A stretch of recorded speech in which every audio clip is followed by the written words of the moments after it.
Over to you. No, sir, Hope you're no. audible. No, sir. Signal? Hello, Mohit sir. Yes, Am I yes. audible? No, now you're audible. Perfect. All right. So, sir, मैं screen share करो. Just confirm once if it is visible.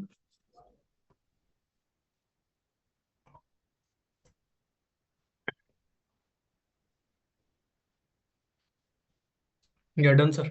Perfect. All right. So, good morning, दोस्तों. जैसे मोहित sir ने already आप लोगों को बता दिया है कि आज के जो दो फ्रेमवर्क हम कवर करने वाले हैं वो दोनों फ्रेमवर्क है हमारा। एक तो है how to hire manpower and दूसरा है एक्सपेंशन विथ नॉन कंज्यूमर। हम क्यों कर रहे हैं ये दोनों फ्रेमवर्क? सबसे पहले मैन पावर से रिलेटेड जितने भी आईबीसी से मेरी बात होती है वो कहते हैं सर मैन पावर से रिलेटेड बहुत क्वेरी आती है। बहुत कस्टमर ये कहते हैं कि भाई मुझे पता ही नहीं मुझे मैन पावर कैसी हायर करनी चाहिए, किस तरीके का मैन पावर होना चाहिए, उसके स्किल सेट क्या होने चाहिए, या फिर किस रोल के लिए कौन परफेक्ट फिट है। वेरस एक कैटेगरी ये कहता है कि सर जितना मार्केट मैं एक्वायर कर सकता था उतना तो मैंने कर लिया, अब बिजनेस एक सर्टेन लेवल पे आके रुक गया है, या तो डिक्लाइनिंग होगा, रुका हुआ होगा, या फिर वही हर साल 2 4 5% के आसपास ग्रो कर रहा होगा। दैट मीन्स ये 2 4 5% का ग्रोथ हम लोग कंसिडर नहीं करते क्योंकि भाई इन्फ्लेशन उससे ज्यादा है ना। तो अब टेक्निकली वो या तो स्टेगनेंट है या फिर डी ग्रो कर रहा है। तो ऐसे हालात में अगर उसे बिजनेस को एक्सपेंड करना है तो वो क्या कर सकते हैं, ये दो क्वेरीज को हम आज एड्रेस करने वाले हैं। शुरू करते हैं how to hire manpower क्यों करना चाहिए फ्रेमवर्क। सबसे पहले तो हायरिंग रिक्वायरमेंट, सही हायरिंग रिक्वायरमेंट किस तरीके से हम एस्टेब्लिश कर सकते हैं। भाई मुझे हायर करना है तो किस तरीके का मैन पावर हायर करना है, किस लिए हायर करना है। To hire the right candidate, मैं सही कैंडिडेट को कैसे चुनूं। Understand the competence, competency analysis जब हमने लास्ट वाला सेशन किया था जिसमें 8 पे मैंने मैन पावर के बारे में बताया था, उसमें हमने एक चीज बताया था आपको कि 4 कैटेगरी के मैन पावर होती है: action, idea, process, people. Right, तो कॉम्पिटेंस कौन सा मेरे लिए मुझे चाहिए वो आइडेंटिफाई करना। एंड लास्टली 5 ऐसे कौन से पैरामीटर है जिसके बेसिस पे मैं मेरे कैंडिडेट को क्वालिफाई कर सकता हूँ कि हाँ ये कैंडिडेट मेरे लिए राइट फिट, मेरे कंपनी के लिए राइट फिट है या नहीं। शुरू करते हैं सबसे पहले एस्टेब्लिश रिक्वायरमेंट। मुझे अगर मेरे टीम में हायरिंग रिक्वायरमेंट एस्टेब्लिश करनी है ना तो मुझे होना जरूरी है। ये क्या है, मेरा स्ट्रेंथ क्या है, मेरा वीकनेस क्या है। इसके साथ साथ मुझे ये भी पता होना जरूरी है कि मेरी टीम की स्ट्रेंथ क्या है, टीम की वीकनेस क्या है। अगर मैं एक एग्जांपल से समझूं, for example I am the founder of the company और मुझे मेरे मैन पावर से डील करना बहुत अच्छे से आता है, मुझे मैन पावर संभालना समथिंग आई मास्टर। राइट, मुझे मैन पावर हैंडल कर, तो कस्टमर एक बार जो माल खरीद लेता है ना, जिनसे मैं बात कर लेता हूँ खरीदने के बाद, उसके साथ ऐसा रिश्ता बना लेता हूँ वो मुझे छोड़ के जाने का नहीं सोचता। मतलब पिछले 20 साल से 30 साल से कस्टमर मेरे साथ जुड़ा हुआ है, तो मेरा रिटेंशन गेम बहुत स्ट्रांग है। वेरएस अगर मैं अपनी टीम की स्ट्रेंथ और वीकनेस देखूं, अच्छा मेरी वीकनेस मेरा स्ट्रेंथ बता दिया। मेरी वीकनेस क्या है, मुझे माल बेचना नहीं आता। मैं नए लीड्स लाना, नए लीड्स को कन्वर्ट करना, उस पर मैं वीक पड़ रहा हूँ। मैंने मेरी टीम उठाई, मैंने टीम का स्ट्रेंथ वीकनेस एनालिसिस किया, मुझे पता चला मेरी टीम जो है ना वो प्रोडक्ट बनाने में बहुत तेज है, जीरो डिफेक्ट मैन्युफैक्चरिंग करता है। एक प्रोडक्ट में डिफेक्ट आने का चांस नहीं है, बेहतरीन मैन्युफैक्चरिंग स्टैंडर्ड मेंटेन करना, हर एक चीज में वो सुपर परफेक्ट है। जब सेल की बात आती है, माल बेचने की बात आती है, तो वहां पे मेरी टीम का अब्जोर बढ़ जाती है। अब मैंने देखा कि मेरी स्ट्रेंथ अलग है, मेरी टीम की स्ट्रेंथ अलग है, वहां पे हम बैलेंस्ड है। बट दोनों में एक कॉमन वीकनेस है, विच इज सेल्स के लिए मुझे लोग चाहिए। मुझे पता चल गया कि भाई अब मेरी हायरिंग रिक्वायरमेंट जो है, जिस कैटेगरी के लोग मुझे हायर करने हैं वो सेल्स वाले लोग होने चाहिए, जो जिन्हें बेचू कहता है, माल बेचना जिन्हें आता हो अच्छे से, ऐसे लोगों की मुझे रिक्वायरमेंट है। First thing done. अब सेकंड चीज पे आते हैं। अगर माल बेचना है तो उसकी कॉम्पिटेंसी क्या होनी चाहिए। Action, idea, process, people, 4 category के कॉम्पिटेंसीज की बात करते हैं हम। अगर आप कह रहे हो कि सेल्समैन का आप देखते हो, तो यूजुअली सेल्समैन जो होता है ना वो एक्शन में बहुत हाई होता है, एंड कुछ केसेस में एक्शन और पीपल का कॉम्बिनेशन, क्योंकि उनको लोगों के साथ रिश्ता बिल्ड करना होता है, तो वो कॉम्पिटेंस जो है ना वो उनके लिए बहुत इफेक्टिव एंड उन्हें एफिशिएंट बनाता है। मैं चारों कैटेगरी एक बार एक्सप्लेन कर देता हूँ जल्दी से।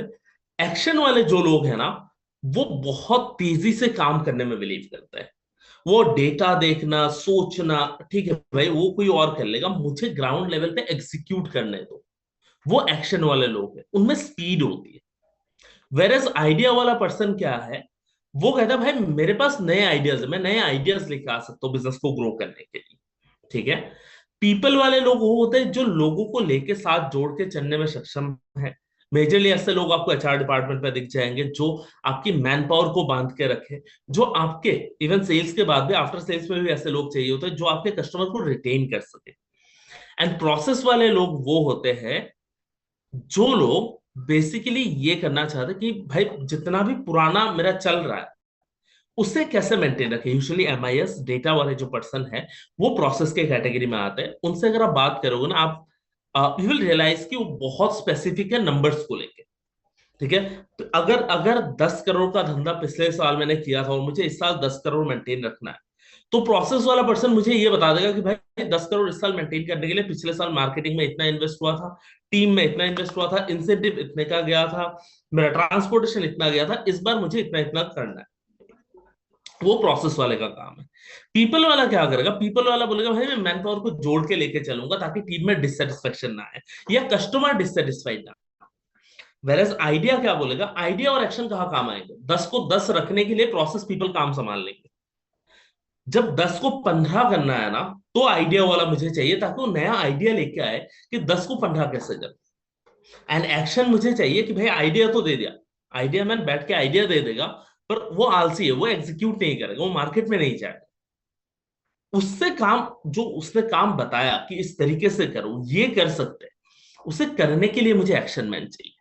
तो अगर मुझे कोई नया प्रोजेक्ट लॉन्च करना है, मुझे अगर कोई नया काम शुरू करना है, तो वहां पे एक्शन और आइडिया, इन दोनों कॉम्पिटेंसी की जोड़ी मेरे लिए परफेक्ट है। वेरएज जब मैं नए काम पे फोकस करूं तो मेरा पुराना काम डिसरप्ट ना हो, पुराना काम खराब ना हो, इसके लिए पीपल और प्रोसेस का कॉम्बिनेशन जो है वो आइडियल कॉम्बिनेशन रहता है।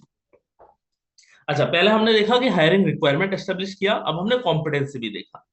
अब 5 पैरामीटर ऐसे हैं जिनके बेसिस पे मुझे क्वालिफाई करना है। सबसे पहले कंपनी के साथ विजन जो है, कंपनी का जो विजन है उसके साथ पर्सन का विजन अलाइंड है यानी। भाई अगर मैं बड़ा बिजनेस में हायरिंग कर रहा हूं ना, तो मुझे ये देखना चाहिए कि बड़ा बिजनेस का विजन है कि छोटे छोटे बिजनेस ओनर्स को ग्रो करना, एसएमईस को ग्रो करना, भारत देश के हमारे जीडीपी में जो एमएसएमई से कंट्रीब्यूशन आता है उससे मैक्सिमाइज करना। क्या मैं जिसे हायर कर रहा हूँ उसका विजन भी सेम है क्या, वो भी लोगों की मदद करके लोगों को बड़ा बनाने में मदद करना चाहता है। वो विजन अलाइनमेंट मुझे देखना पड़ेगा। देन मुझे देखना उसमें फोकस क्या है। अब बिना फोकस का आदमी क्या होता है ना, वो क्या करता है 10 अलग अलग चीजों पे काम करता है, कोई भी काम खत्म नहीं कर पाता है, परफेक्शन एक भी चीज में नहीं आती। वेर जो फोकस्ड आदमी है ना, वो एक काम पिक करेगा, एक या दो काम पिक करेगा, बट उसी में अपना जान झोंक बोलेगा भाई मेरे को इसी में परफेक्शन चाहिए, मुझे कंप्लीशन चाहिए। मैंने शुरू किया 0 से, मैं उसे 100 तक लेके जाऊंगा, एक टाइमलाइन सेट करेगा, उस दौरान उसे जो भी काम करना पड़े, जितना मेहनत करना पड़े वो करेगा, बट वो अपना गोल अचीव करेगा। तो मुझे ऐसा सुपर सॉलिड फोकस वाले पर्सन हायर करना है। Third thing, energy. अब कुछ लोग क्या होते हैं कि ऑफ कोर्स ये फोकस की कमी की वजह से भी होता है, बट वो लोग मल्टीपल चीजों में इतना लग जाते हैं कि वो अपना 100% नहीं दे पाते किसी भी चीज में, या फिर इतने एनर्जेटिक नहीं होते कि उनको अगर नया कोई प्रोजेक्ट दिया जाए, नया कोई काम दिया जाए, तो वो एक लेथर्जी दिखता है उनमें। अगर फॉर एग्जाम्पल मैं हायर कर रहा हूं मेरे कंपनी में एमआईएस का पर्सन, ठीक है, अगर वो एनर्जेटिक नहीं है, आज उसे एक्सेल आता है बट मैं चाहता हूँ उसे एसक्यूएल या सीक्वल जिसे हम कहते हैं या पावर बीआई है, अगर वो एनर्जेटिक नहीं है ना, उसे अगर मैं फ्री में भी सिखाने की कोशिश करूं, उसकी विल पावर उतनी होगी ही नहीं कि भाई मैं सीख लूं, सीख के काम करूं। कोई नया रेस्पॉन्सिबिलिटी देना चाहूं, वो रेस्पॉन्सिबिलिटी से दूर भागेगा, तो उससे मैं उसका 100% पोटेंशियल को यूज नहीं कर पाऊंगा। तो मुझे जो टीम चाहिए ना, वो एनर्जेटिक टीम चाहिए। देन मेकर कल्चर वाला पर्सन चाहिए, बहुत बहुत बहुत ज्यादा इंपॉर्टेंट है। आज के दिन बहुत सारे कंपनी में ये होता है, जो सीनियर मैनेजमेंट है ना, वो अब्सोल्यूट हो चुकी है। वहां पे स्टेग्नेशन आ गया। 40 साल 50 साल उम्र के लोग वहां पे बैठे हुए सीनियर मैनेजमेंट में, या फिर कई बार तो ये भी होता है यंग लोग भी सीनियर मैनेजमेंट में होते हैं, बट एक सर्टेन टाइम के बाद वो कहते हैं भाई मैंने इतना काम किया करके मैं यहाँ पे पहुंचा हूं, अब मुझे नया कुछ करने की जरूरत नहीं है। ना कुछ नया सीखने की जरूरत है, ना कुछ नया करने की जरूरत है।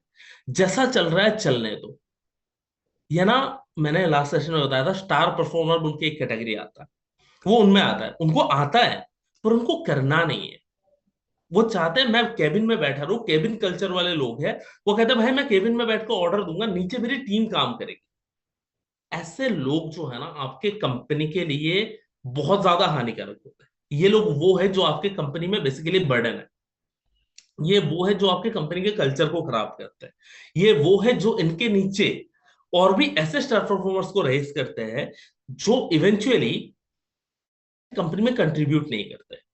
बहुत सारे कंपनीज में आप देखोगे आज के दिन, स्टडी ये कहता है, रिसर्च रिपोर्ट ये कहता है, सबसे ज्यादा टर्मिनेशन के खतरे में जो लोग होते हैं ना, उनकी एज समवेयर अराउंड 45 से लेके 50 52 ईयर्स तक का जो एज ग्रुप है, वो सबसे ज्यादा टर्मिनेट हो रहा है आज के दिन कंपनी में। रीजन क्या है? वो मेकर कल्चर के नहीं है, वो केबिन कल्चर के लोग बन चुके हैं। वो बैठ के काम करना चाहते हैं, बैठ के ऑर्डर देना चाहते हैं, काम भी नहीं करना चाहते। वो कहते हैं भाई मैं बोल रहा हूँ काम होते रहना चाहिए। और उनकी नॉलेज एक लेवल पे जाके वो कहते हैं मुझे नया कुछ सीखना नहीं है। दुनिया आगे बढ़ रही है, वो रुका हुआ है, तो बेसिकली वो पीछे चल रहा है, जिसकी वजह से वो लोग सरवाइव नहीं करते, और वो कंपनी के ग्रोथ के लिए भी बहुत ज्यादा मतलब नेगेटिव इम्पैक्ट क्रिएट करते हैं। तो आपको चाहिए मेकर कल्चर वाला पर्सन, जो भाई केबिन से बाहर आके, अगर सीएक्सओ लेवल का पर्सन है बट बाहर आके अगर उससे एग्जीक्यूटिव के साथ बैठ के उसे एग्जीक्यूटिव को ये दिखाना पड़े कि भाई ये कॉल लेना है तुम्हें, अगर सेल्स कॉल, तो इस तरीके से बात कर सकते हो। एक हाई टिकट डील क्लोज करना है, ठीक है, आई विल असिस्ट यू, मैं आपको करके दिखाता हूं कि भाई ये इस तरीके से किया जाता है। अच्छा, इसके दो फायदे, एक तो उनके स्किल सेट जो है ना, वो भी बार बार वो और शार्पन होते रहते हैं। ऊपर से नीचे एग्जीक्यूटिव ये कहता है हाँ भाई जो मेरे को ऑर्डर दे रहा है ना ऊपर बैठ के, वो बस बातें नहीं कर रहा, उसे काम आता है तब वो काम सिखा रहा है। अगर वो केबिन कल्चर का होगा वो ऑपोजिट होगा, बोले भाई वो बस ऑर्डर देना आता है, सीनियर लेवल पे पहुंच चुका है इंसान। नीचे सारे के सारे जो पैरासाइट्स है, जो नीचे के एम्प्लॉयज है, जिनको शायद काम भी नहीं आता है ढंग से, वो भी उस सीनियर का ऑर्डर लेने से मना कर देंगे एक दिन। बोलेंगे भाई ये तो बस बोलते हैं, इनको खुद को काम नहीं आता है।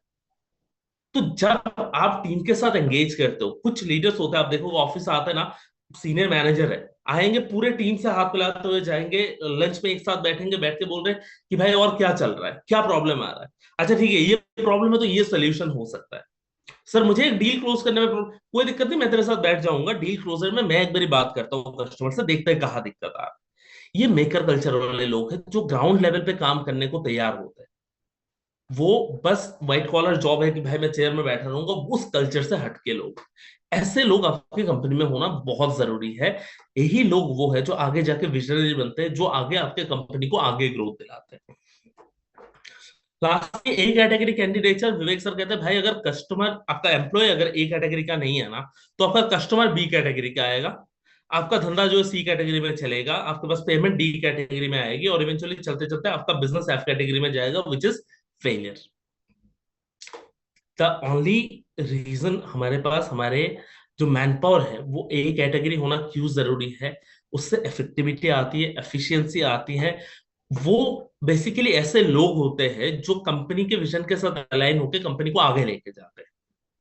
अब भाई ये ए कैटेगरी कैंडिडेचर तो बोल दिया, पता कैसे करें कि ए कैटेगरी कैंडिडेचर आखिर होता क्या है?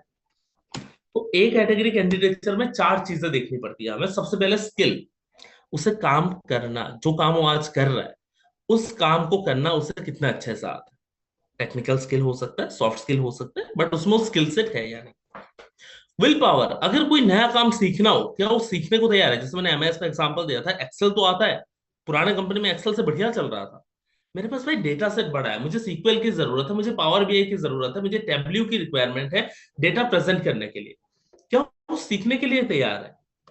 उसका पोटेंशियल क्या है, क्या आगे बढ़ने का दम उसमें है या नहीं? जिस रोल के लिए मैं उसे कंसिडर कर रहा हूं, क्या वो उस रोल तक जा सकता है या नहीं। एंड देन परफॉर्मेंस, यानी उसका प्रीवियस कंपनी में या प्रीवियस जॉब रोल पे या पहले जहां भी हो रहा है वहां पे उसका परफॉर्मेंस क्या था। अच्छा, अब विवेक सर के एग्जांपल यूज करते हैं एलएलपी में, कहते हैं भाई मेरे पास एक एम्प्लॉय है जो ना अपने काम में बहुत माहिर है, मतलब 0% एरर है। विल पावर, अगर 10 घंटे का शिफ्ट है वो 12 घंटे 14 घंटे ऑफिस में बैठने को तैयार है। विल पावर भी बहुत तगड़ी है भाई। परफॉर्मेंस, अभी तक जिंदगी में एक गलती नहीं किया उसने, जब से एम्प्लॉय ज्वाइन किया है कंपनी में, एक भी गलती नहीं करी। क्या मैं उसे कंपनी का वीपी, कंपनी का सीएक्सओ बना दूं? द आंसर इज नो, क्योंकि अभी तक मुझे तीन चीज पता है, स्किल, विल, परफॉर्मेंस। बट उसका पोटेंशियल, वो वीपी रोल में एक्सेल करेगा कि नहीं, वो सीएक्सओ में एक्सेल करेगा कि नहीं, वो पोटेंशियल उसमें नहीं। कहता है भाई मैं अपने वॉचमैन की बात कर रहा था, मैं वॉचमैन की बात कर रहा था, तो अपने काम में माहिर है, 10 की जगह 12 घंटे बैठता है ऑफिस में। परफॉर्मेंस अभी तक बाहर के एक इंसान को बिना चेकिंग के अंदर नहीं आने दिया उसने। पर उन भाई साहब को मैं वीपी के रोल पे नहीं देख सकता हूं, क्योंकि उस रोल में पोटेंशियल नहीं है। मेरा सिक्योरिटी हेड बन सकता है, मेरे पूरे सिक्योरिटी टीम जो है उसे देख सकता है, उसका पोटेंशियल है, पर कंपनी का वीपी नहीं बना सकता हूं। ग्रोथ दूंगा, बनने में दम है, ग्रोथ मिलेगी, पर जहां पोटेंशियल है वहां पे ग्रोथ मिलेगी। कुछ केसेस में हम स्किल और परफॉर्मेंस को थोड़ा सा इग्नोर भी करते हैं। हम कहते हैं कि भाई अगर विल पावर अच्छी है और मुझ में अगर सिखाने की काबिलियत है तो मैं स्किल डेवलप कर सकता हूँ, बट उसमें विल होना चाहिए, सीखने की वो इच्छा क्षमता होनी चाहिए।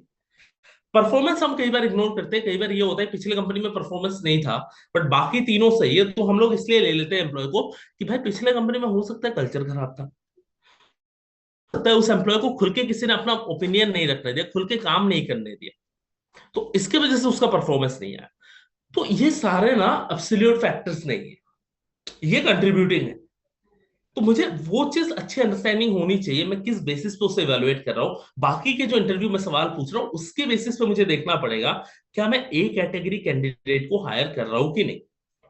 अगर ये चीज आप चेक कर सकते हो, अगर आप इस चीज के बेसिस पे हायरिंग कर सकते हो, देन ट्रस्ट मी, आप परफेक्ट कैंडिडेट जो आपको चाहिए वो कैंडिडेट आप हायर कर पाओगे,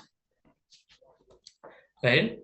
सो अब फ्रेमवर्क देखता है, हम फ्रेमवर्क में सर ने क्या बताया। फ्रेमवर्क में सर ने बताया कि सबसे पहले तो भाई हायरिंग करने के लिए रिक्वायरमेंट कैसे देखोगे, मेरी स्ट्रेंथ मेरी वीकनेस, टीम की स्ट्रेंथ टीम की वीकनेस, उसके बेसिस पे कॉमन वीकनेस जो है वो मेरी हायरिंग रिक्वायरमेंट है।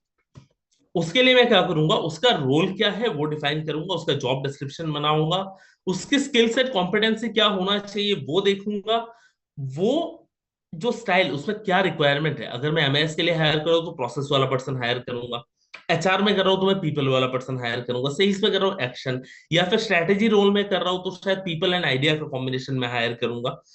तो किस रोल पे हायर कर रहा हूं उसके बेसिस पे उसका स्टाइल क्या होना चाहिए वो आइडेंटिफाई करूंगा।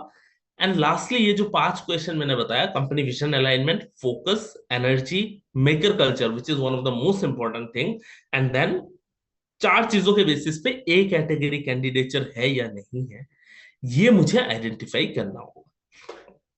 ये पांचों चीजों में अगर वो परफेक्ट होते हैं तो फिर उस केस में मैं उनको हायर कर सकता हूँ।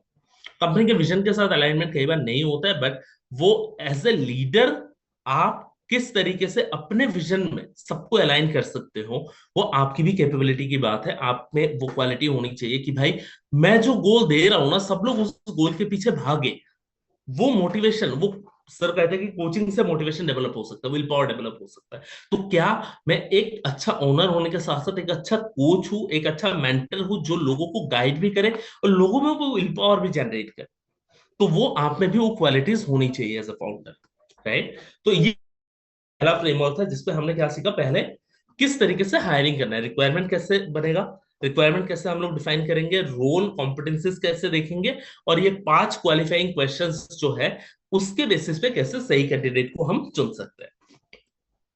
अब इसके बाद क्वेश्चन आंसर जो है हम एक बार दोनों फ्रेमवर्क खत्म हो जाए उसके बाद करेंगे। सेकंड वाला जो फ्रेमवर्क है one of my favourite framework. अच्छा, उससे पहले एक सैंपल सिनेरियो है, अगर आप लोग मतलब आप चाहते हो कि आप स्ट्रेटेजी शीट जो है हमारे फ्रेमवर्क जो है उसे फिल करो, उसके फ्रेमवर्क आपने देखा ही ऑलरेडी, उसको अगर फिल करना चाहो कि कस्टमर को कैसा एक्सपीरियंस होता है उसके अराउंड अगर आपको देखना है, तो आप ये एक प्रॉब्लम स्टेटमेंट ले लो कि भाई मुझे सेल्स के लिए टीएल हायर करना है, टीम लीडर हायर करना है, तो उसके बेसिस पे उस फ्रेमवर्क को आप फिल करके देख सकते हो। क्वेश्चंस आपने देख ही लिया है, पीपीटी आप लोगों को शायद मिल जाती है, मोहित सर बता देंगे आप लोगों को। बट आप उस फ्रेमवर्क को एक बार फील करिए कि किस तरीके से कस्टमर उसे भरने के बाद उससे क्या फीलिंग आती है, वो किस तरीके से कितना सोच के उसे फील करना पड़ता है वो चीज। वो एक बार समझने की कोशिश करिए, विल रियलाइज कि बस ये फ्रेमवर्क के थ्रू ही कस्टमर की आधी प्रॉब्लम सॉल्व हो जाती है। वो जब सोचता है ना, ब्रेनस्टॉर्म करता है ना चीजें, ऑटोमेटिकली आंसर्स उसके पास आ जाते हैं। तो अगर आप ट्राई करना है, आप ये सिनेरियो के साथ ट्राई कर सकते हैं। ठीक है, दूसरा फ्रेमवर्क है एक्सपेंशन विथ नॉन कंज्यूमर। क्यों करना चाहिए? To capture new market. मुझे नया मार्केट कैप्चर करना है भाई, पुराना मार्केट सैचुरेट हो गया। मार्केट में कंपटीशन बहुत है, मुझे पता चल गया 30% से ज्यादा मार्केट शेयर मुझे नहीं मिलेगा। आज मेरे पास 25% आ गया है, अच्छे से काम करूंगा 30 भी कर लूंगा। बट उसके बाद क्या? नया मार्केट एक्वायर करना पड़ेगा। तो वहां नॉन कंज्यूमर काम कर सकता है, मार्केट शेयर को और बढ़ाने में मदद कर सकता है, मेरी total sales revenue and profitability percentage में भी और नंबर्स में भी बढ़ाने में मदद करेगा। और प्रोडक्ट डेवलपमेंट अगर मुझे करना है, नया प्रोडक्ट अगर लाना है, तो उसकी स्ट्रेटेजी बनाने में हेल्प करेगा। सबसे पहले समझते हैं बॉटम ऑफ पिरामिड या बेस ऑफ पिरामिड जो हम कहते हैं ना, उस वो क्या चीज होता है। बॉटम ऑफ पिरामिड बेसिकली वो लोग हैं जिनकी इनकम जो है वो लोअर क्लास में, लोअर मिडिल क्लास में आता है। एरियाज में जो थोड़े से लेस इनकम कैटेगरी में आते हैं, वो आपके बॉटम ऑफ पिरामिड में आता है। तीन कैटेगरी में डिवाइड करके समझते हैं इस पिरामिड को। सबसे पहले आता है रिच या एचएनआई। एचएनआई क्या होता है? हाई नेटवर्थ इंडिविजुअल, जिसके पास बहुत पैसा है, राइट, बहुत बिजनेस कर रहा है या फिर उनका इनकम सोर्स ऐसा है जहां से बहुत अर्निंग। आप अंबानी, अडानी, इन लोगों को रिच एचएनआई कैटेगरी में रख सकते हो। ठीक है, वहां पे उनको जो प्रोडक्ट चाहिए ना, वो मार्केट सेगमेंट में कॉम्पिटिटर बहुत कम है, अनटैप सेगमेंट है, वहां पे कॉम्पिटिटर कम है। बट प्रॉब्लम ये है, अगर आप देखोगे, जैसे अगर मैं गाड़ी की बात करूं, लैम्बोर्गिनी की कॉम्पिटिटर ब्रांड कितने हैं, फरारी के कॉम्पिटिटर ब्रांड कितने हैं? गिने चुने 8-10 ब्रांड के नाम आप ले पाओगे, उसके बाद आपको कॉम्पिटिटर नहीं मिलेगा वहां पे। मिडिल क्लास की अगर मैं बात करूं, ये सेगमेंट वो सेगमेंट है जहां पे सबसे ज्यादा कंपटीशन है। अच्छा, एचएनआई रिच कितने हैं? हमारे पास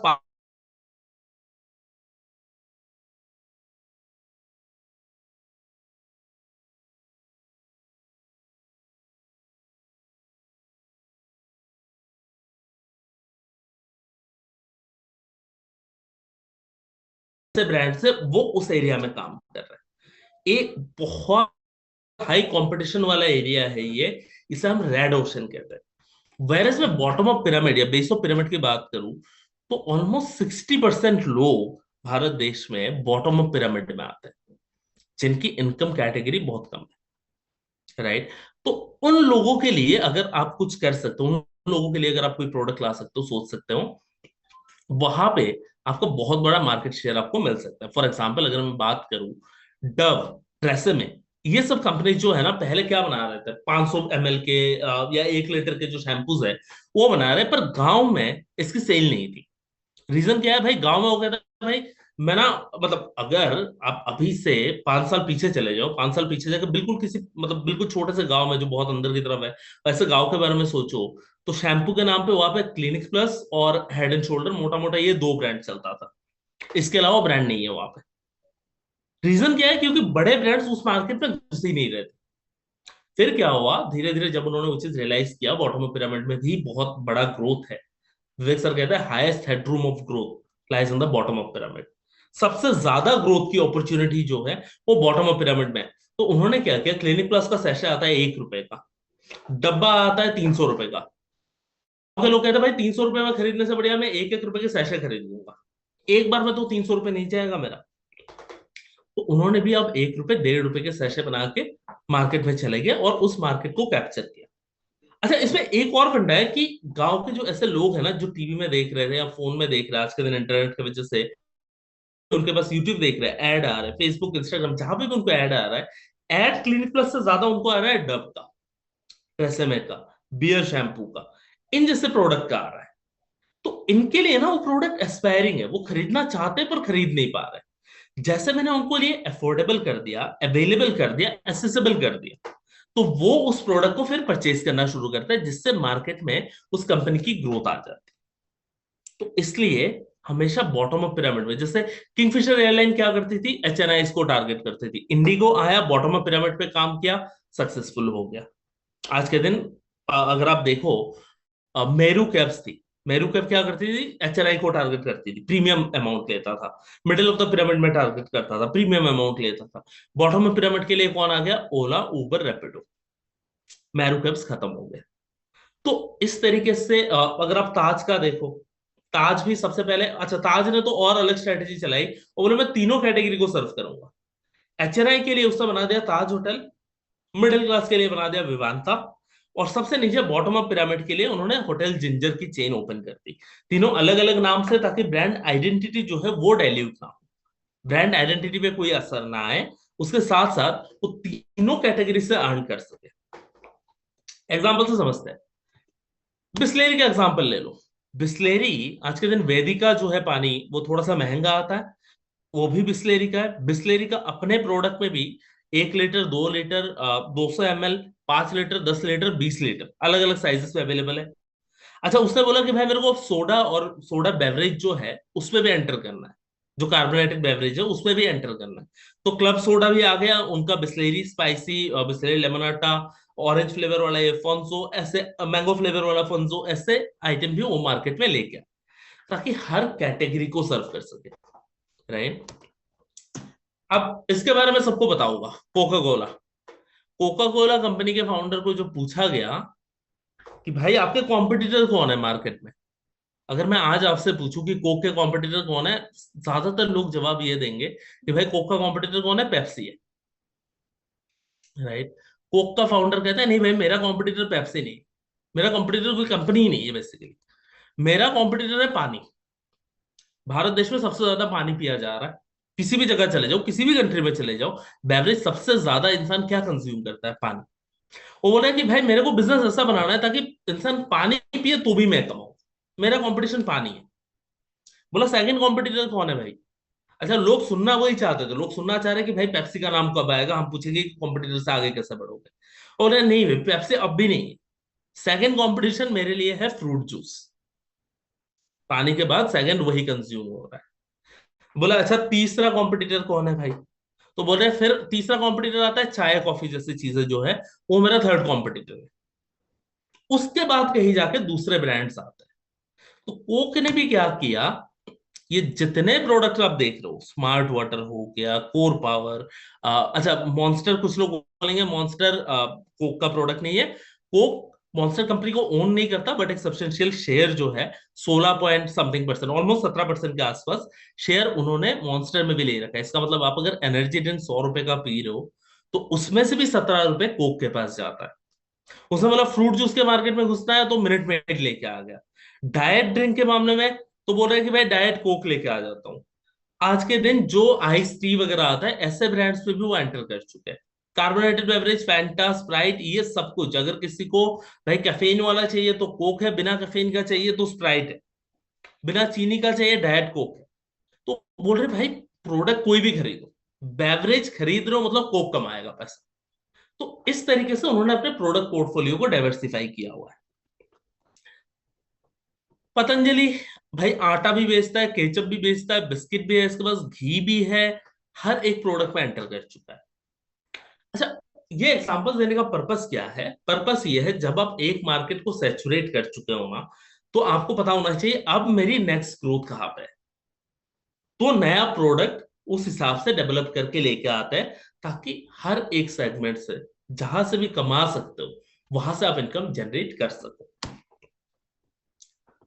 थोड़ा सा समझते हैं, अच्छा इतने सारे प्रोडक्ट के बारे में हमने बात कर लिया कि भाई एक कंपनी 10, 20, 50 प्रोडक्ट लेके आ रहा है, तो आखिर प्रोडक्ट असॉर्टमेंट जो है वो किस तरीके से होता है। प्रोडक्ट असॉर्टमेंट थोड़ा सा एग्जांपल में जाऊंगा तो आप समझ आएगा। पहला आता है डीप असॉर्टमेंट। डीप असॉर्टमेंट में क्या होता है, एक कैटेगरी चुनी जाती है कि भाई मैं इसी कैटेगरी का प्रोडक्ट बनाऊंगा, और उसमें डेप्थ लाते हैं। फॉर एग्जाम्पल मैं अगर कहूँ कि भाई मैं बस और बस शैम्पू बनाऊंगा, तो शैम्पू में डेप्थ आ जाएगा, शैम्पू बनाऊंगा, शैम्पू ही, कंडीशनर भी नहीं बनाऊंगा, हेयर मास्क नहीं बनाऊंगा, फेस वॉश नहीं बनाऊंगा, कुछ नहीं बनाऊंगा। बस शैम्पू की कंपनी है, बट शैम्पू में डेप्थ क्या आएगा, 1 लीटर से लेके 1 रुपए के सैशे तक 20 अलग वेरिएंट्स अवेलेबल है। इसके साथ क्या है, डैंड्रफ के लिए अलग ले आऊंगा, हेयर फॉल के लिए अलग ले आऊंगा, ड्राई हेयर के लिए अलग ले आऊंगा, हेयर ग्रोथ एनहेंस करने के लिए अलग ले आऊंगा, अलग अलग सेंटेड अलग अलग फ्लेवर्स में ले आऊंगा। तो एक ही कैटेगरी में हर तरीके का, हर प्राइस पॉइंट पे मैं प्रोडक्ट ले आया। कैटेगरी एक, प्रोडक्ट वेरिएंट अनेक, that is deep assortment. Second आता है वाइड असॉर्टमेंट। अब इसमें क्या है, मैंने बोला मैं पर्सनल केयर ब्रांड हूं, मैं फेस वॉश भी बनाऊंगा, स्क्रब भी बनाऊंगा, शैम्पू, मास्क, कंडीशनर, मुझे फेस मास्क बनाना है, वो मैं पर्सनल केयर का हर प्रोडक्ट बनाऊंगा, शैम्पू भी बनाऊंगा, साबुन भी बनाऊंगा, बॉडी वॉश भी बनाऊंगा, सब कुछ। बट हर एक में वैरायटी कम हो, 2-3 वैरायटी हर एक में, अलग अलग फ्लेवर्स में नहीं लाना है भाई, 2-3 वैरायटी हर एक कैटेगरी में लेके, वो वाइड असॉर्टमेंट, हर तरीके का प्रोडक्ट है, पर हर कैटेगरी में ऑप्शन कम है। तीसरा आता है mass market assortment. Mass market assortment में डीप और वाइड दोनों का कॉम्बिनेशन है। दैट मीन्स अलग अलग वैरायटी, अलग अलग कैटेगरी, हर एक में डेप्थ भी ले आना। दैट मीन्स मैं पर्सनल केयर ब्रांड हूं, बट हर एक कैटेगरी में भी मेरे पास बहुत सारे ऑप्शन है।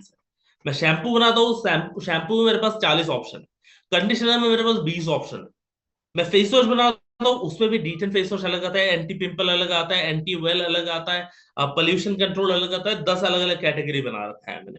तो ये होता है मास मार्केट, वैरायटी भी अनेक है, डेप्थ भी बहुत है, ये मास मार्केट असॉर्टमेंट है। एक होता है लोकलाइज असॉर्टमेंट, ये स्केल करने में थोड़ा प्रॉब्लम आता है, बट जो लोकल मार्केट को प्रोडक्ट सप्लाई करते हैं, जो लोकल मार्केट में रिकरिंग रेवेन्यू ला सकते हैं, वो ये चीज करते हैं, लोकल कस्टमर को सर्व करे, लोकल कस्टमर को पसंद आए, ऐसे लोकलाइज प्रोडक्ट वो लोग अपने बिजनेस में लेके आते हैं। ये जो लोकल छोटे मैन्युफैक्चरर है मोस्टली, ये लोकलाइज असॉर्टमेंट के साथ काम करते हैं।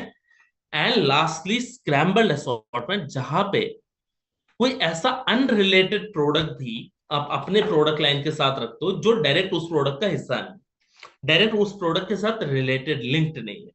फॉर एग्जाम्पल, फरारी गाड़ी बनाता है, बट आपको उसी के इंजन कंपोनेंट्स को यूज करके बनाया हुआ घड़ी भी मिलेगा। दोनों के टारगेट ऑडियंस भी अलग है, प्राइस पॉइंट भी एक प्रीमियम है, एक मतलब प्रीमियम तो क्या, फरारी अगर गाड़ी के मामले में बात करो आप अल्ट्रा प्रीमियम लेवल पे है, वेरस जो वॉच है उनकी 40-50 हजार रुपए में मिल जाता है, वो मिड सेगमेंट के लिए बनाया गया।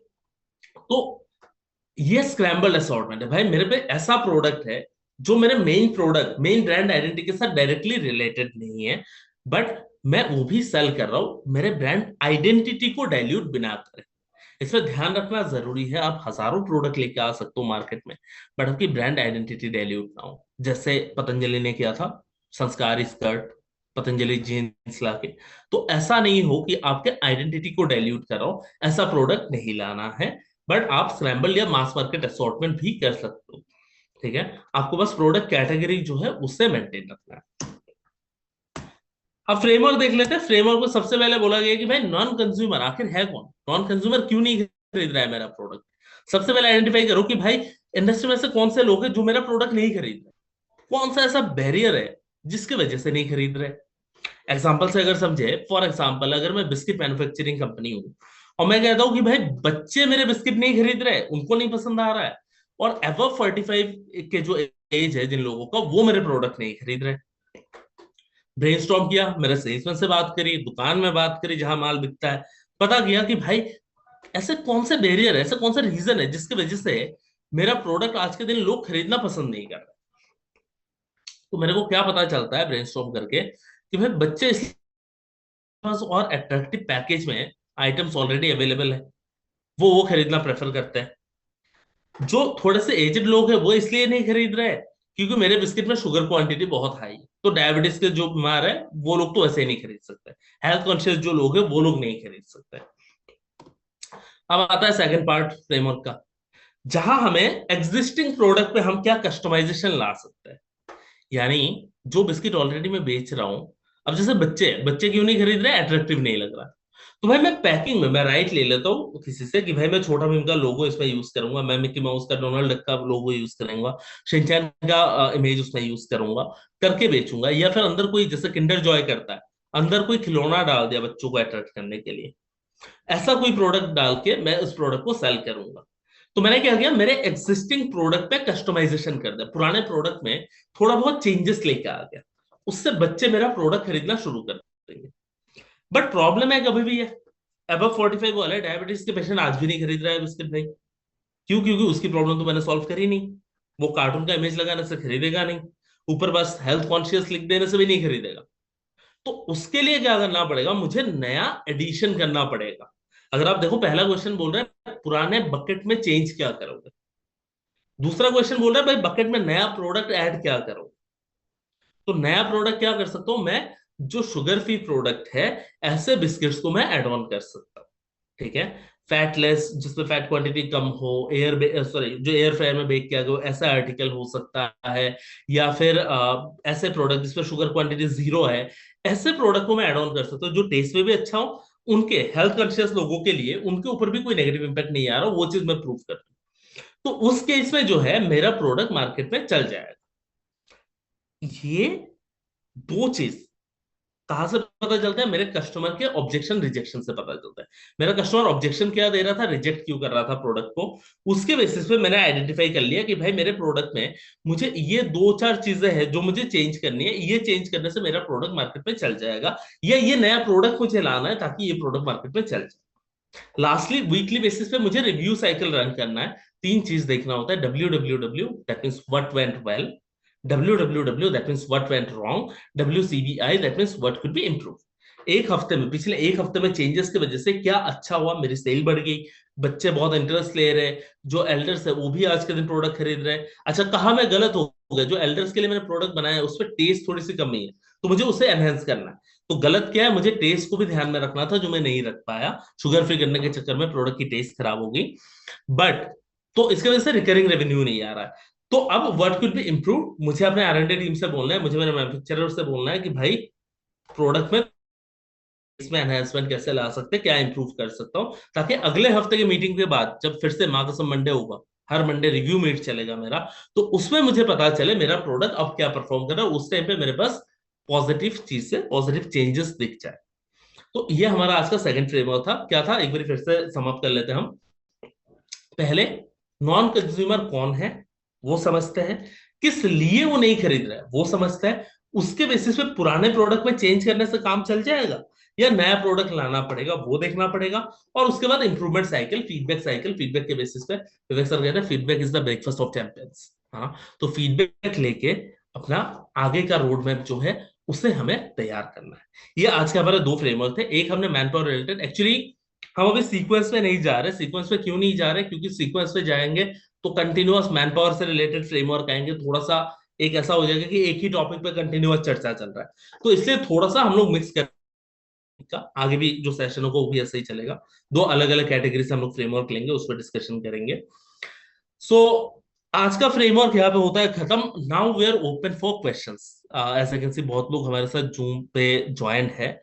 अगर आपको कोई भी क्वेरी है, मैं अपना प्रेजेंटेशन जो है वो क्लोज कर रहा हूँ। अच्छा, उससे पहले एक sample scenario. Men's watch manufacturing company है, ठीक है, मैंस के लिए वॉच बनाती है, उसको कस्टमर एक्वायर करना है, नया कस्टमर उसे एक्वायर करना है, मार्केट सैचुरेट हो गया। उस केस में ये फ्रेमवर्क यूज हो सकता है। तो कैसे यूज हो सकता है, आप अपने तरीके से उसे फिल करके चेक कर सकते हैं कि कस्टमर जब फ्रेमवर्क अपना भरता है ना तो उससे क्या फीलिंग आता है, वो क्या सोचता है। उसके लिए इस सैंपल सिनेरियो के साथ, ये मेरी तरफ से दिया हुआ सैंपल सिनेरियो है, आप अपना कोई सिनेरियो आपके पास है उसके बेसिस पे भी इसे फिल करके देख सकते हैं। Right, now open for Q&A। मैं अपना पीपीटी कर रहा हूँ क्लोज यहाँ से। उसके बाद अब आप अपना हैंड रेज कर सकते हैं। अपार्ट फ्रॉम दैट, अगर आपको कोई क्वेश्चन है, आप चैट बॉक्स में भी हमें ये क्वेश्चन शेयर कर सकते हैं ताकि हम लोग ये आंसर कर सकें।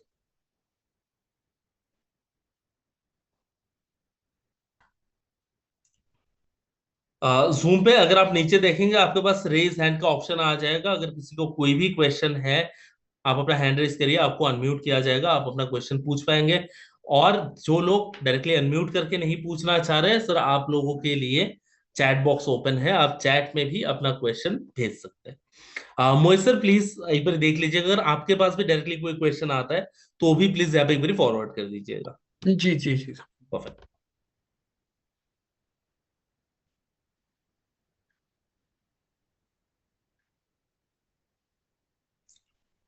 मोहित कुमार सर का एक क्वेश्चन आया है, सर एक रेस्टोरेंट में शेफ में क्या देखना चाहिए? सर एक शेफ जो है उसमें उसका काम का जैसे चार चीज जो हमने बताया, स्किल, विल, पोटेंशियल, परफॉर्मेंस, ये चार चीज तो देखना ही है। उसके साथ साथ यस आप सही बोल रहे हो कि उसमें आइडियाज भी देखने चाहिए कि वो एक नए डिश को बनाएगा तो उसकी कॉम्बिनेशन वो क्या सोच रहा है, वो प्रेजेंटेशन में कितना एनहेंसमेंट ला सकता है, किस तरीके से कर रहा है, वो सारी चीजें किस तरीके से वो करेगा, वो अगर उसके पास वो नए आइडियाज है कि नहीं, हमें वो भी चीज देखना पड़ेगा। Bharti ma'am, we need the PPT of this framework sir. Ma'am मैं अभी तक कंफर्म नहीं हूँ एक्चुअली हम किस तरीके से ये कर रहे हैं, शायद मोहित सर आपको इसकी थोड़ी सी क्लैरिटी दे पाएंगे। नहीं, अभी तक कोई कंफर्मेशन नहीं है पीपीटी से रिगार्डिंग, है ना, मैंने पूछा भी था बट अभी उन्होंने कुछ बताया नहीं है, अच्छा इसमें टाइम लगेगा। ठीक है मैम, हम लोग फिगर आउट करते हैं कुछ टेक्निक से एक बारी बात करके, we will figure out something, we will try कि एज सुन एज पॉसिबल ये अवेलेबल हो जाए। इसके अलावा फ्रेमवर्क से रिलेटेड कोई भी क्वेश्चन, एलएपी से रिलेटेड कोई भी क्वेरी अगर किसी के पास है तो आप अपना क्वेश्चन हमें भेज सकते हैं, या इवन आप अपना हैंड रेज कर सकते हैं, करके भी आपका क्वेश्चन ले सकते हैं।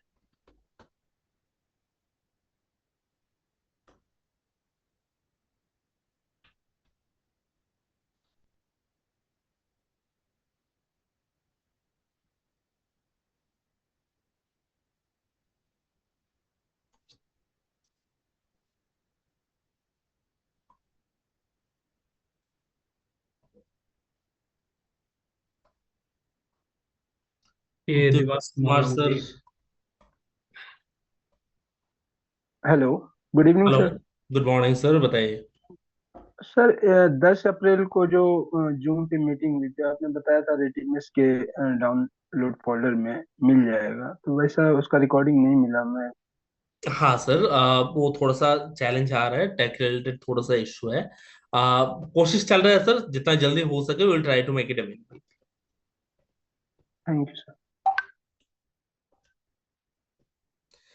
युधिष्ठिर सर पूछ रहे हैं, सर कस्टमर के नीड के साथ फ्रेमवर्क रिलेट कैसे करें? सर हम जब भी फ्रेमवर्क सेशन कर रहे हैं ना, हम सबसे पहले आपको एक ही चीज बोल रहे हैं, पहला स्लाइड जो होता है उसमें हम क्या बताते हैं कि सर ये फ्रेमवर्क कौन सा प्रॉब्लम सॉल्व करता है, क्यों करना चाहिए।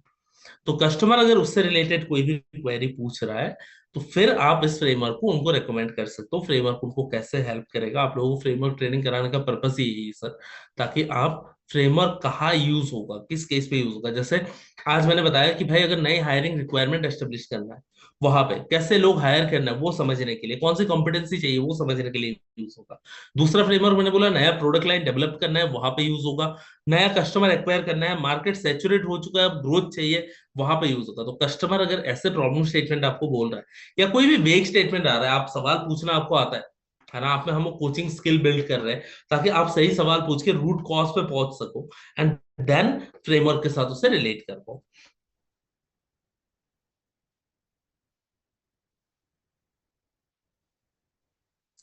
ध्यान जी सर बोल रहे हैं क्लाइंट का बिजनेस पेपर डोना मैन्युफैक्चरिंग का, पेपर डोना मतलब मैं समझ नहीं पाया सर।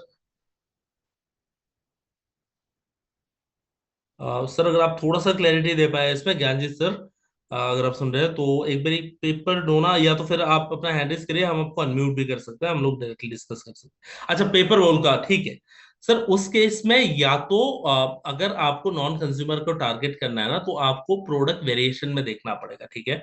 आप पेपर वॉल्स में क्या होता है, जैसे मेरे एक क्लाइंट है ऑलरेडी इस बिजनेस में है, क्या है कि बहुत सारे प्रोडक्ट आते हैं जो बायोडिग्रेडेबल होते हैं, बहुत सारे प्रोडक्ट आते हैं जो बायोडिग्रेडेबल नहीं होते। वो कौन से कैटेगरी में काम कर रहे हैं, या फिर जैसे पेपर बॉल है, कुछ होते हैं बिल्कुल सस्ते वाले चीप क्वालिटी पेपर बॉल बनाते हैं जो आप देखोगे रेडी में गोलगप्पे खाते टाइम यूज होता है। कुछ होता है जो प्रॉपर अच्छे रेस्टोरेंट में भी यूज करने के लिए होता है। तो वो अपने प्रोडक्ट में क्या चेंज ला सकते हैं, पुराने प्रोडक्ट को और एनहेंस करे या फिर नया प्रोडक्ट लाइन ऐड करे, है ना, तो उसके बेसिस पे ये फ्रेमवर्क यूज हो सकता है।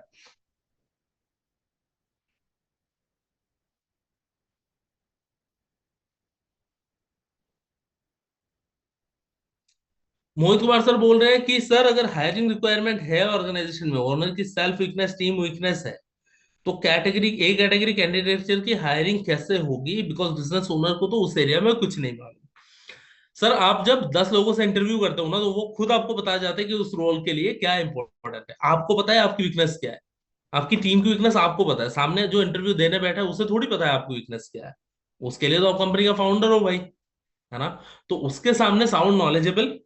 एंड इसके अलावा अगर आपको लगता है कि इंटरव्यू लेने में आपको इश्यू आ रहा है, then there are recruitment agencies जो आपको हेल्प कर सकते हैं। ठीक है। भारती मैम का एक क्वेश्चन आया है मीटिंग से रिलेटेड। मैम इसके लिए ना आप अपने आरएम से एक बार बात कर लो। Let's see if you can figure out something around that.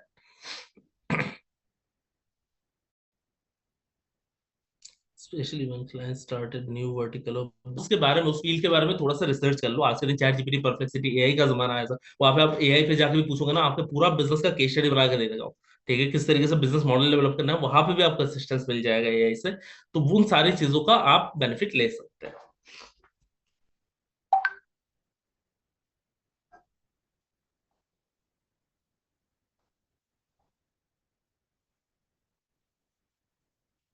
Alright, कोई और क्वेश्चन? आई गेस हम 5 मोर मिनट्स हम लोग ओपन रख सकते हैं सेशन को। तो इस दौरान अगर किसी का भी क्वेश्चन है, आप हैंड रेज भी कर सकते हैं, एंड देन चैट चैट पे तो आप लोग अपना क्वेश्चन भेज ही सकते हैं।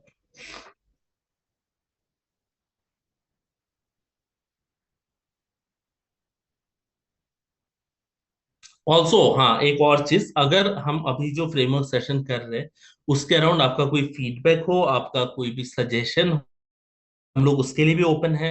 आप अपना फीडबैक सजेशन, आपको कैसा लग रहा है आप वो बताना चाहें, या फिर आपको क्या और एडिशनल इसमें चाहिए वो बताना चाहें, तो उसके लिए भी हम ओपन है सजेशंस के लिए। आप हैंड रेज करके उसके बारे में भी बात कर सकते हैं, आप चैट पे भी उसके अराउंड हमें लिख के भेज सकते हैं, सो दैट सी, वही विवेक सर जिससे मैंने बताया थोड़ी देर पहले, विवेक सर कहते हैं feedback is the breakfast for champions, right.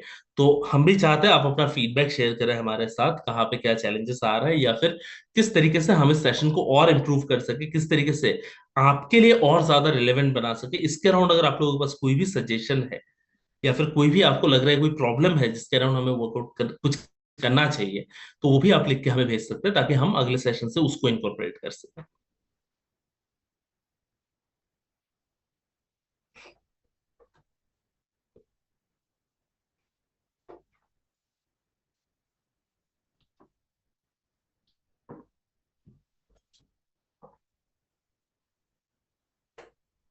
So it's 11:52 now. अगर हमारे पास कोई और क्वेश्चन या सजेशन नहीं आता है, then will keep it open till 11:55 and then will close this meet.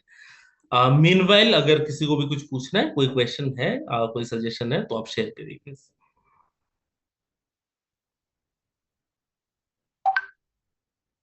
ज्ञान जी सर बोल रहे हैं कि उधारी के सेल को कैसे रोका जाए।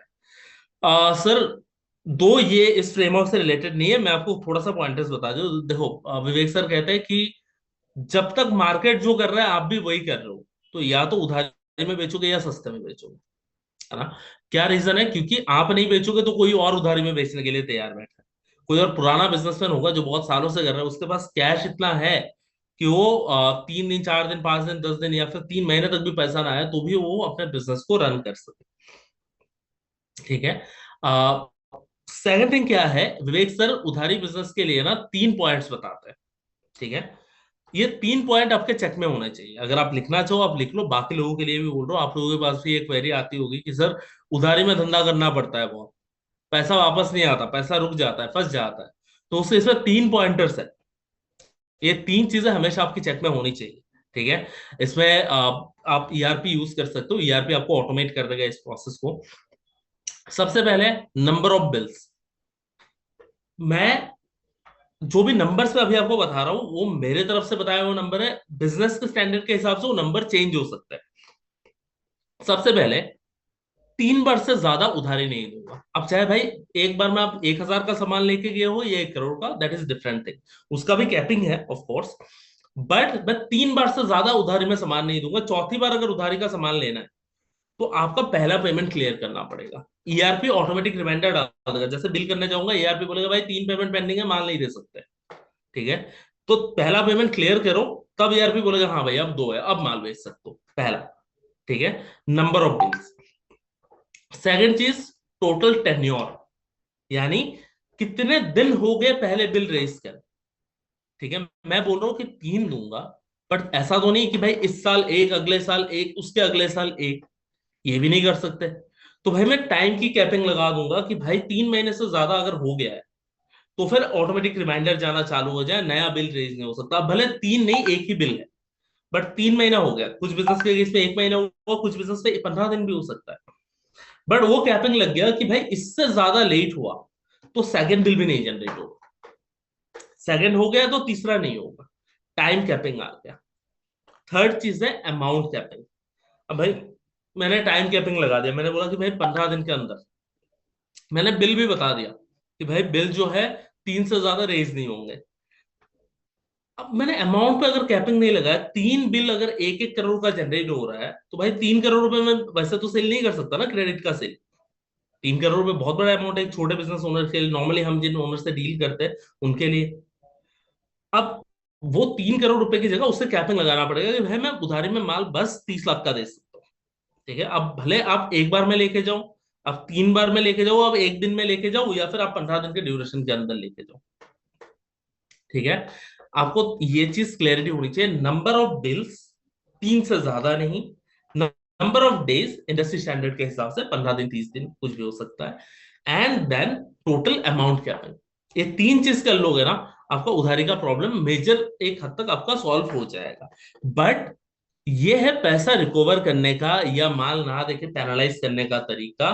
आपके पास सबसे इंपॉर्टेंट जो चीज है, फोकस आपका जिस पे होना चाहिए, that is something else, that is मैं अपने प्रोडक्ट में क्या वेरिएशन ला सकता हूँ, मैं आपके बिजनेस में अपने क्या इनोवेशन ला सकता हूँ, वो आपका फोकस होना चाहिए। देखो मैं ना कोविड वाला एग्जांपल हमेशा यूज करता हूँ इस चीज में कि भाई अभी क्या होता है ना, अभी आप दुकान में जाओ, अभी फिर से देखो दुकान वाला बोलेगा अरे भैया सामान लेके जाइए, 1 महीने बाद पैसा दे देना, अगले महीने 1 तारीख को देखेंगे। कोविड के टाइम पे क्या होता, वो दुगना पैसा ले रहा था इमीडिएट कैश में, पहले हाथ में पैसा लेता था, उसके बाद सामान देता था। दुकान ही एक खुलता था उस टाइम पे, बाकी दुकानें बंद है। तो उसके पास क्या था, कस्टमर के पास ऑप्शन नहीं था। वो बोल रहा है मैं यूनिक, मैं अकेला हूं भाई मार्केट में, मैं पैसा ज्यादा भी लूंगा पहले भी लूं।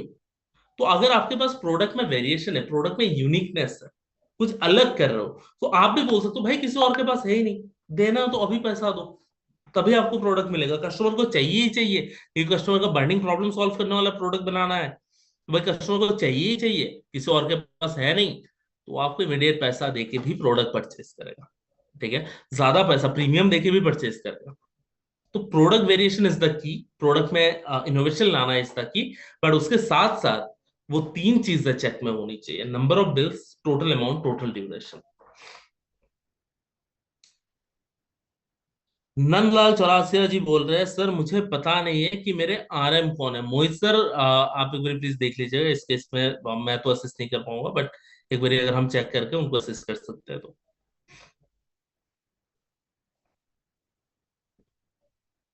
और कोई query? It's already 11:58, 2 more minutes, 12 बजे we are going to close this session. इससे पहले अगर आपका कोई भी फीडबैक है, अगर आपका कोई भी सजेशन है, कोई भी क्वेश्चन है, 2 मिनट और हम लोग सेशन को ओपन रख रहे हैं, आप अपना शेयर कर सकते हैं।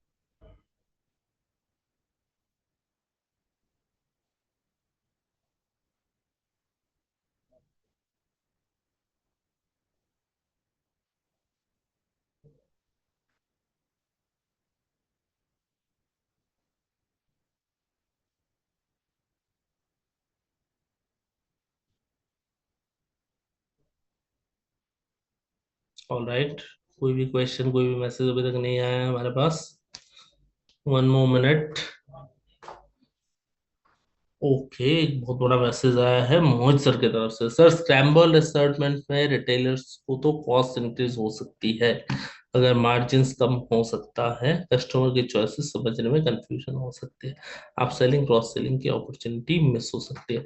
नहीं सर, अगर आपके पास स्क्रैम्बल्ड है तो उस केस में आपके पास अप सेलिंग क्रॉस सेलिंग के मौके और ज्यादा है, क्योंकि आपके पास प्रोडक्ट वेरिएशन बहुत ज्यादा है। ठीक है, एंड जो आप बोल रहे हो कॉस्ट इंक्रीज हो सकती है, sir I won't consider it to B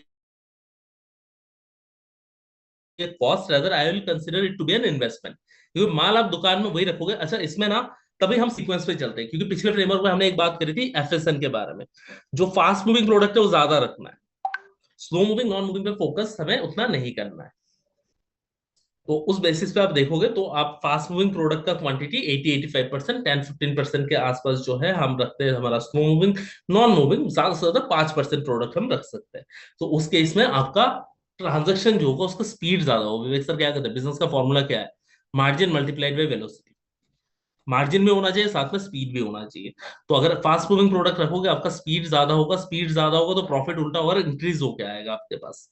ठीक है, अप सेलिंग क्रॉस सेलिंग के आपके पास बहुत अपॉर्चुनिटी होंगे, क्योंकि प्रोडक्ट वेरिएंट्स आपके पास बहुत है।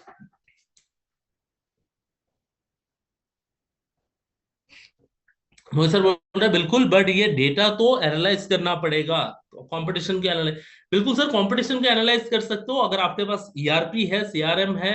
वो आपको प्रीवियस बाइंग पैटर्न के हिसाब से पिछले 3 महीने का डेटा एनालाइज करके ये बता देगा कि इस महीने आपको कौन सा प्रोडक्ट कितना स्टॉक करना चाहिए, प्लस बफर अमाउंट 2 4 5 10 यूनिट आपको एक्स्ट्रा रखना चाहिए।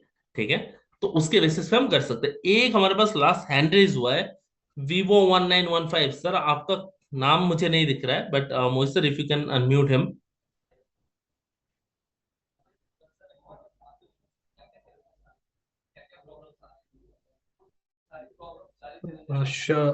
शत्रुघ्न तिवारी। अच्छा, शत्रुघ्न सर ने हैंड रेज किया, ठीक है, उनको अनम्यूट कर देते हैं हम। unmute। Sir good morning. Good morning sir, good morning, बताइए। सर आप फ्रेमवर्क तो बहुत अच्छी था, मतलब अच्छा समझाते हैं, मगर स्पीड थोड़ी ज्यादा रहती है सर। बहुत बेहतरीन तरीके से समझाते हैं, स्पीड थोड़ी थैंक ज्यादा यू। रहती है। क्या ज्यादा रहता, मैं समझ नहीं पाया। स्पीड सर, स्पीड जो होती है ना सर अच्छा, आपकी। ठीक है sir, feedback feedback taken. I will ensure कि आगे से अगर हमें फ्रेमवर्क भले ही दो की जगह एक भी करना पड़े, या तो फिर ऐसा कर जी लेंगे एक बड़ा फ्रेमवर्क के साथ एक छोटा फ्रेमवर्क हम लोग कंबाइन कर लेंगे, ताकि थोड़ा हम जी लोग जी स्लो चल सके। ठीक है, जी जी feedback sir. Taken sir, definitely will work on it. Thank you so much. Thank you sir. Vivo 1915 again इन्होंने हैंड रेज किया है। मोहित सर एक बार प्लीज चेक कर लीजिएगा, this is the last question, may be हम लोग ले सकते हैं एंड देन विल क्लोज नहीं, दिस। मैं एक सेकंड वैसे चेक कर लेता हूँ, क्योंकि हैंड रेज नहीं दिख रहा है। वीवो आपने बताया, संदीप वीवो सर वन। ने हैंड रेज किया है।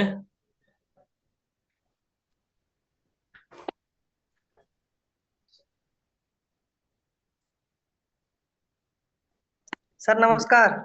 नमस्कार सर, बताइए।